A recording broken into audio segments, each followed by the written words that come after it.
kapain mo nga. Sabi ko nga sa kanya, tingnan mo nga kung nandyan pa rin yung mga bukol. Sabi ko. Sabi niya, oo, wala na.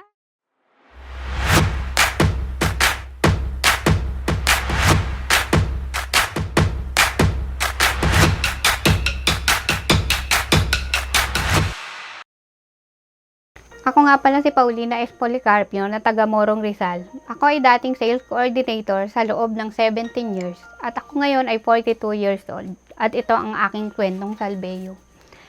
Ako po ay na-diagnose last year na may stage 1 breast cancer. Ito po ay dahil sa nakapakong mga bukol sa aking breast. Nung nakapako po ito ay hindi ito gumagalaw kaya naalarma kaming mag-asawa. Nagpatingin kami ngayon sa doktor para malaman kung ano yung bukol na nakakapako sa aking breast. In-advise sa akin ng doktor ang mammogram tsaka breast ultrasound. After na lumabas ang resulta nito, bumalik kami dun sa doktor. Ang sabi ng doktor ay kailangang i-biopsy.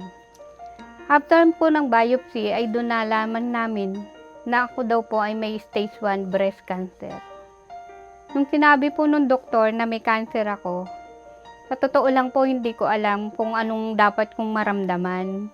Kasi pag sinabi pong cancer, syempre iisipin mo, mamamatay na ba ako? Parang sinabi pa ng doktor sa akin na, kailangan, mabuting nalaman ng mas maaga.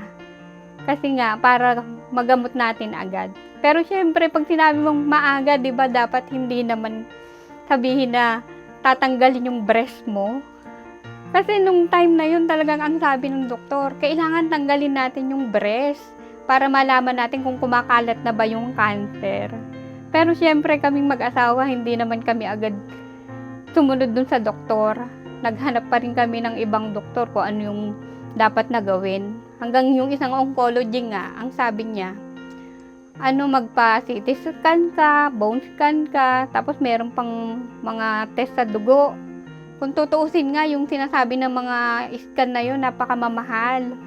Pero pinagawa pa rin namin. Nung lumabas yung resulta, wala namang nakita na kumakalat na cancer. Kaya lang, syempre, sabi pa rin nila, hindi ka pa rin makakasigurado. Kailangan, anuhin pa rin yan, radiation therapy.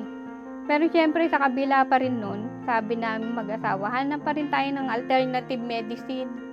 Ito nga yung nakita namin, may nakita kaming herbal supplement na tinake ko naman siya, kaya lang sa sobrang mahal na 11,000 siya monthly, na hindi ko alam kung saan namin talaga kukuhanin yung pambili. Hanggang sa itinigil ko nga to dahil hindi na namin kaya.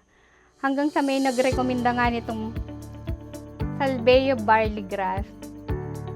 Ito, nung sinubukan ko siya, sa totoo lang, nung una, uminom ako nito, parang hindi pa yata nawala. Parang ang ginawa ko, tinuloy-tuloy ko siya hanggang sa isang araw. Siguro mga 3 months ko tong iniinom. Doon ko naramdaman na yung mga bukol na nakakapako sa breast ko, nawala.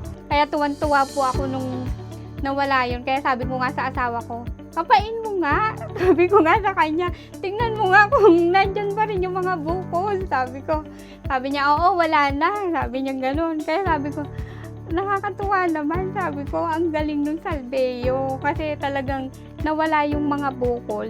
Tapos talagang lumalakas yung katawan ko araw-araw. Kaya hanggang sa tinuloy-tuloy ko yung pag-inom nito. Kaya hanggang sa ngayon, malakas po ako.